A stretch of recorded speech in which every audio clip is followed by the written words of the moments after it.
Dear Masters, Dharma practitioners, and everyone gathered here, welcome you all, Amitabha.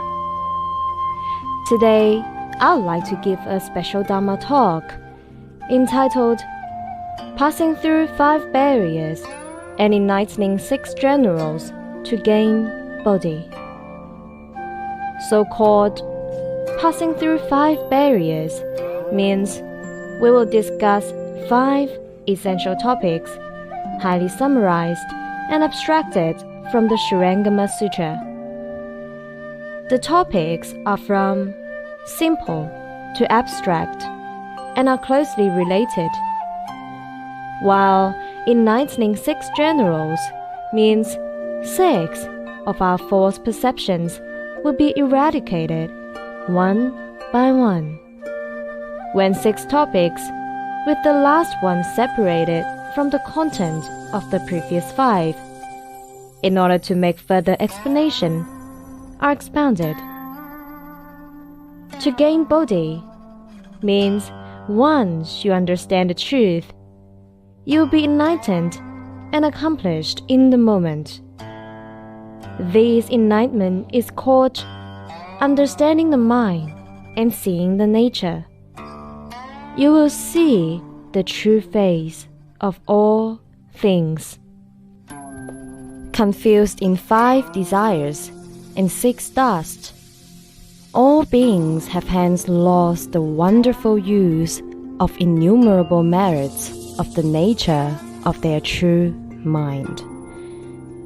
Now, through this Dharma talk, we are going to be free from layers of confusions and upside-downness in the moment. The ancients said, heaven, earth, and I are of the same root. All things and I are of the same body. So are the truth of Dhamma. The Tripitaka and 12 divisions are all developed on this purpose. As we all know, originated from India and thrives in China, Buddha Dharma, Mahayana Buddhism in particular, is the most influential on the mainland China. In the long river of history of over 2,000 years, Buddha Dharma has gone through waxes and wanes. Look at today's world. People's understanding of Buddha, Buddhist Sutra, and Buddha Dharma varies. As mentioned in the Sutra, we are now in the Dharma ending age, and in the evil world of 5 turbidities. All beings are drinking bitterness and eating poison. Their annoyances arise like wildfire. As many false teachers as the sand of Ganges pretend to teach the Dharma. As a result, in the long history of the inheritance of the Buddha Dharma, the truth has been distorted gradually. Truth is taken as false views and vice versa. Note that this is by no means alarmist. Everyone can feel it. Living in an age lack of belief, there are a great number of people who not only believe in no Buddha themselves, but also verbally attack those who mention Buddha Dharma. In their eyes, chanting and worshipping Buddha by practitioners are all superstitious. Is it indeed superstition? What is authentic Buddha Dharma? I hope we adopt an attitude of seeking truth from facts and putting down all kinds of fields in Dharma practice, so we can discuss the truth of Buddha Dharma together. There is a saying in Buddhism, from ancient times that the Lotus Sutra is to attain Buddhahood. The Shurangama Sutra is to achieve enlightenment. It is beyond controversy that the Lotus Sutra and the Shurangama Sutra are the kings of all sutras, the wisdom life of all Buddhas, and the last will of Sakymuni's nirvana. So, the real purpose of each Buddha's manifestation is neither to teach us how to burn incense and pray, nor to meditate and set animals free, nor to chant, but to reveal the truth of the universe and life. Where do we come from? How about animals? And the sun, the moon and stars, mountains and rivers. What on earth is wind, cloud, rain, or fog? Why there's good and bad smells, bitter and spicy taste. Among the sky above my head, the ground under my feet, and me. Which one is the biggest? Why? What's the connection between me and everything? What's their relationship to each other?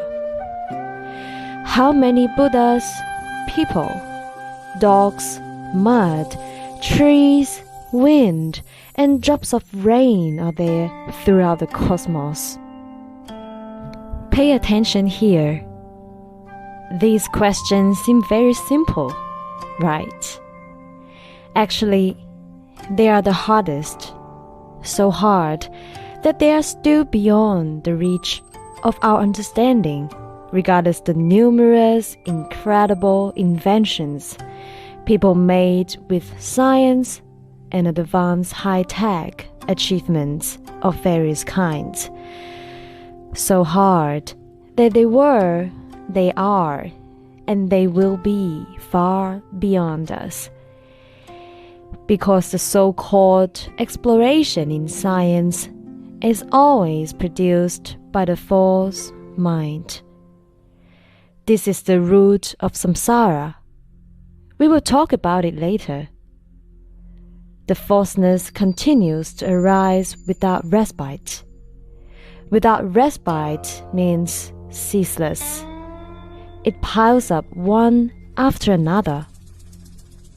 If we want to use science to explore the entire universe, the only way is to learn Buddha Dharma. Return to the light and illumine from within.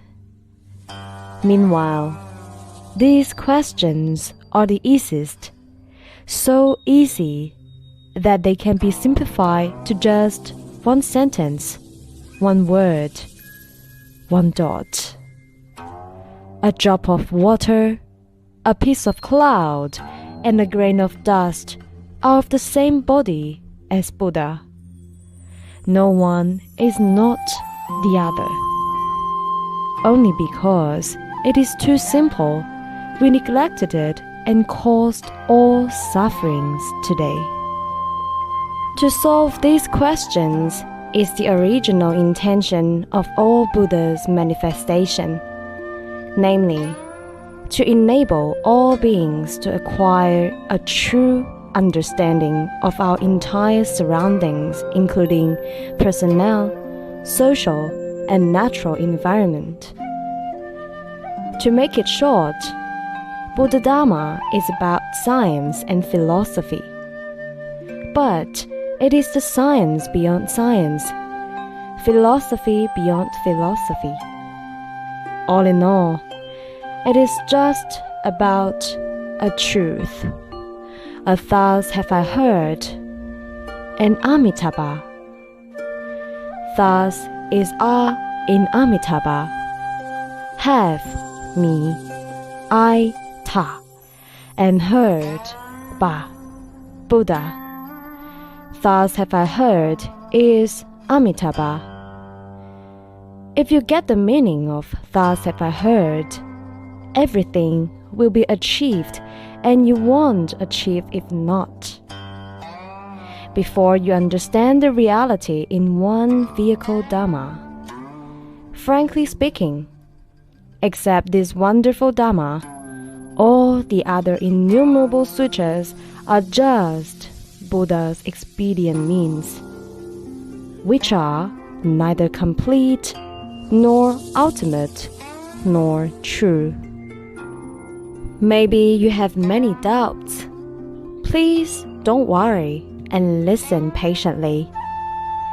Just because it is different from what you have previously heard about Dhamma, a more dedicated heart being able to ponder is required. Meanwhile, we should firm our confidence and trust ourselves.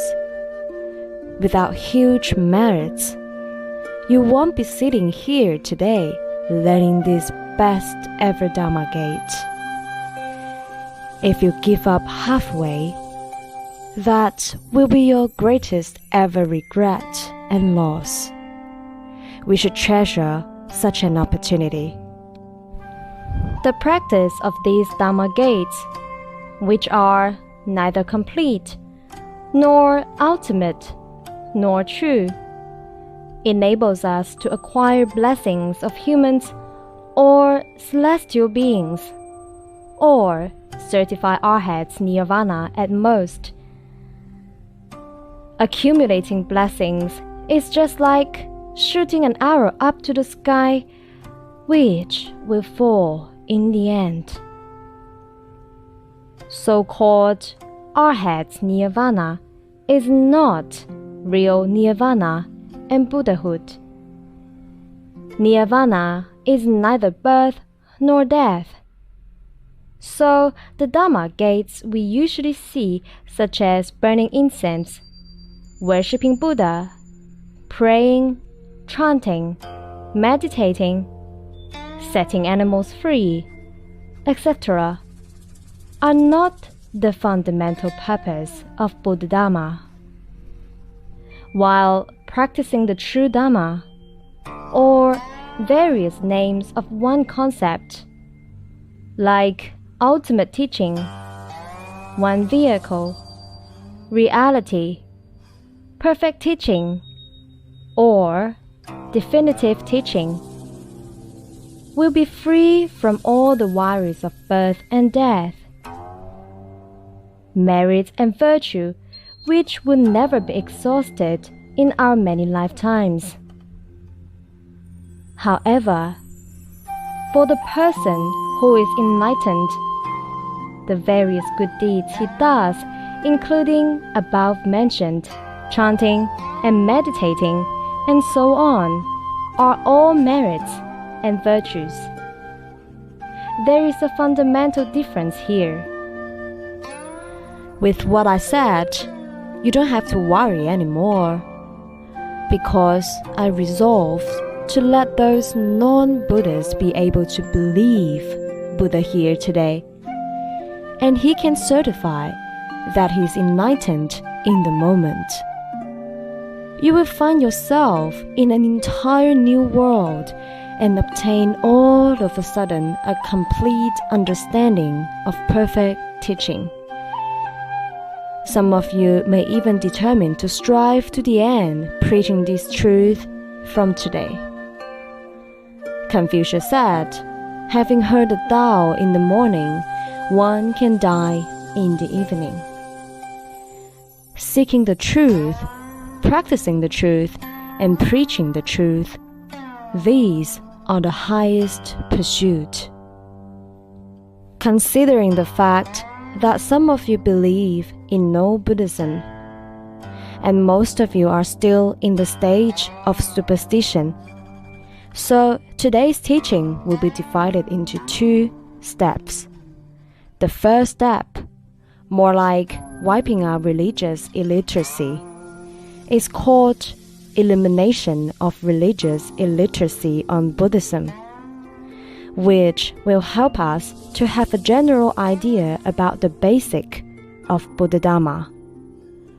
The second step, beginning with the essence of Buddha Dharma, is passing through 5 barriers and enlightening 6 generals to gain Bodhi.